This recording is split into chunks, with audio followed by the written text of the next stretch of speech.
Hello, and welcome to my channel. Today we are someplace a little bit different.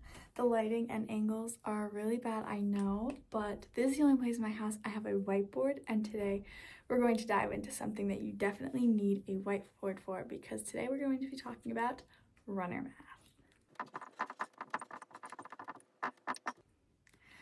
Now, not this type of runner math, although I love this, but we're going to be talking about some of the bases and where your Garmin stats come from. Because even though we all know those little numbers that pop up on your running watch, you might not know where they come from, and beginner runners might want a way to calculate them without fancy equipment or technology. So we're going to get into all of that today, starting with one of my favorite things, VO2 max. So VO2 max is actually not very complicated to calculate. You can do it with just a couple of simple metrics. So VO2 max is equal to 15.3 times, and then in parentheses we're going to put our max heart rate, and we're going to divide that by our resting heart rate.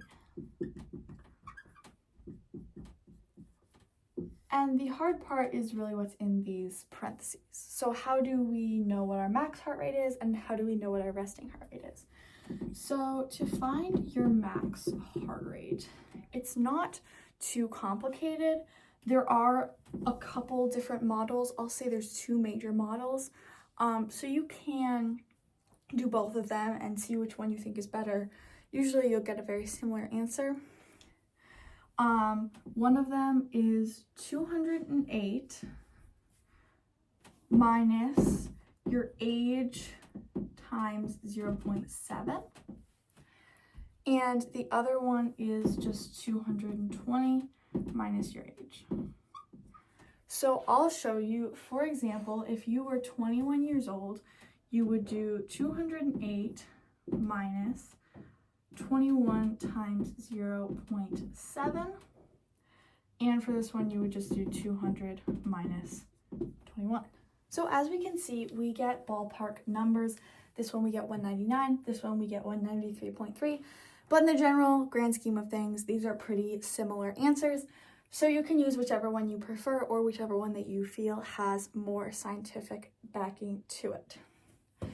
And for your resting heart rate, we actually don't even have to do that much math, because I'm sure a lot of you, if you're like me, learned this in elementary school. If you can find your pulse on your neck and then wait for 6 seconds.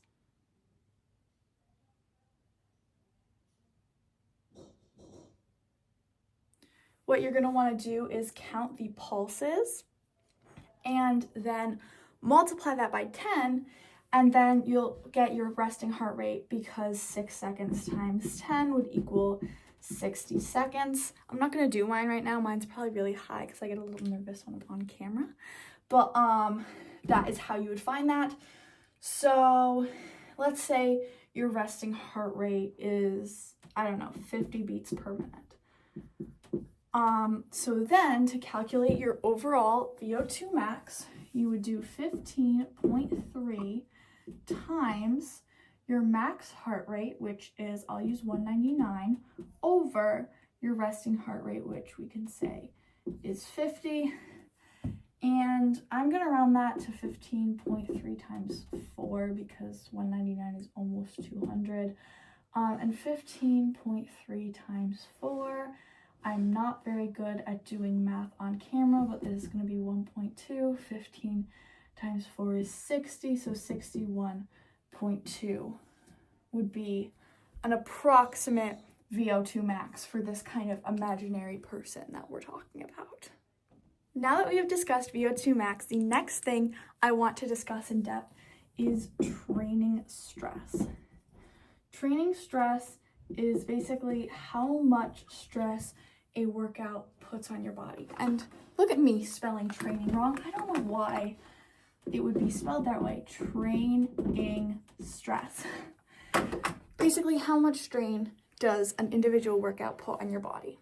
So your training workout stress is going to be equal to your workout duration. So the workout time in seconds, and that is going to be multiplied by average pace grade, which is basically if you're on an incline, but if you're running on like a treadmill and you keep it to 0, that might just be 1. Just make sure, even if you're running a treadmill, it's completely flat. You want to make that a times 1 and not a times 0, because that will cancel out what's already over there. So it's going to actually be like your average pace grade plus 1. So if you're at a 2%, what you're going to want to do is multiply by 1.02. And just kind of go like that. I'll show an example at the end, but that's just a little disclaimer that I like to give. And you multiply that by the intensity factor. And we will talk a bit about the intensity factor in just a minute, but I want to get this all written out first. And then that whole thing is going to be divided by your 1 hour threshold pace, which we will also talk about, and times 3,600, which is just a constant, just to make the formula work. And then this whole thing will be multiplied by 100, as if you were like creating a percentage. So let's talk a little bit more about some of these things. So your 1 hour threshold is like the max pace you can run at for an hour. So for example, that might be like 8-minute pace. Your workout duration in seconds. So if you did I'm trying to think of an easy number. A 10-minute workout would be 600 seconds. So that would be 600. And then if you did, like we said, the 2% incline, like on a treadmill, you could do 1.02. This can be kind of hard to figure out if you're not on a treadmill. Just estimate it if you don't have a watch. And then intensity factor. So to figure out your intensity factor, you will do, I have to look at my notes for this because I don't want to get it wrong, the average power over your threshold power, which will be from the same exact workout as this pace. So whatever your power was for this pace will go as the denominator. Your average power will go in the numerator. You sub that in for your intensity factor. So it might be like 216 over 310. 310 is kind of a high intensity factor, but we'll go with it. And if your 1 hour threshold is 8-minute pace, then I will just do this math. I'm not doing it on camera. Okay, so all calculated out, you would get 426.425 as the numerator, 28,800 as the denominator, which simplifies to 0.0148 or 1.48%, which is really low. But remember, I only plugged in 10 minutes for the workout, and I plugged in a pretty low intensity factor and a pretty high average pace. So that is an example of how you would complete a workout training stress mathematical equation.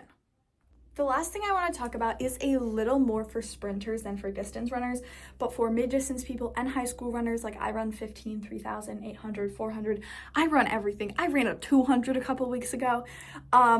This can be a little bit more important, and that is this specific equation for finishing time, which is finishing time in minutes is going to be equal to the race distance divided by stride length over cadence. And even this equation, without plugging any numbers in, can tell us a lot about how to get faster, and that is why I love to look at mathematical equations about running. Because if you want to improve your finishing time, you can either decrease the race distance, which or you can either try to better your stride length or better your cadence. Those are the factors that will play into the finishing time. And it'll give us even more information if we break down how to find your stride length, which I think most people know what stride length is. It's how far apart your feet fall when you run, and how to find your cadence, which is how fast your arms and legs are moving to form those stride lengths. So if we break those down even more on how to calculate them, we can get even more specific information on how we can achieve a faster finishing time. So your cadence is going to be equal to your steps per second, so steps per second times 60, because essentially what your cadence is steps per minute. However, we like to use these smaller time intervals because it's easier to measure. You don't want to sit there. Because I suck at counting intervals, and that's intervals, not even steps.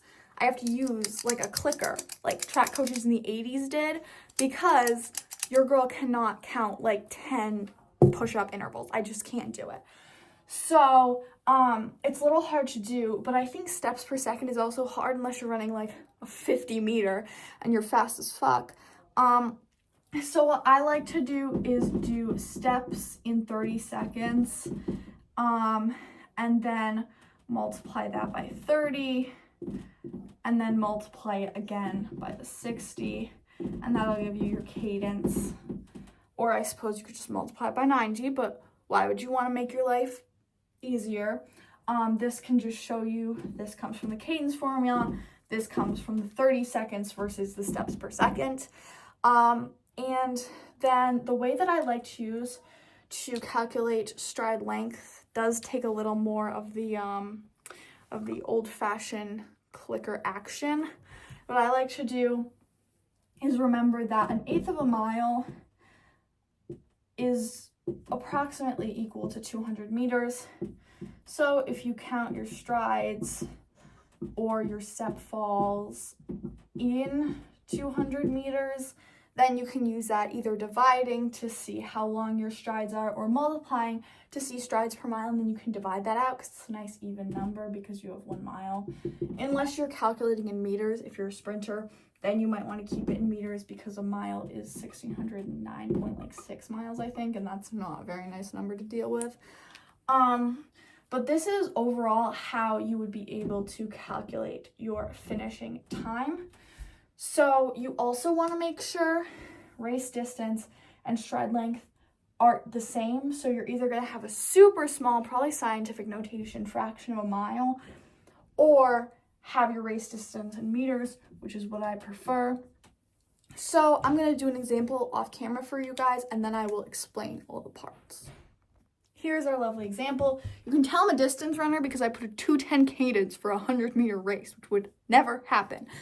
But I also put 1 meter stride, which again, would never happen. So this isn't the most realistic numbers, but it's just for example. So a 100-meter race, if you're taking tiny little baby 1 meter steps, and then actually, come to think of it, that might actually be the most accurate part. Look, I'm just using numbers. 100 meters and then 1 meter strides. So this is your strides times 210, which is your cadence. And that would equal 100 over 210, 10 over 21, which is 28.57 seconds. So this is just a very crude example of how you can use this formula to calculate your finishing time. And it also tells you a lot about what you can improve in order to improve your finishing time, no matter what the race length is. With that, that is it for this video. I hope you guys can run smart today and every day. Thank you so much for watching, and I'll see y'all later. Bye!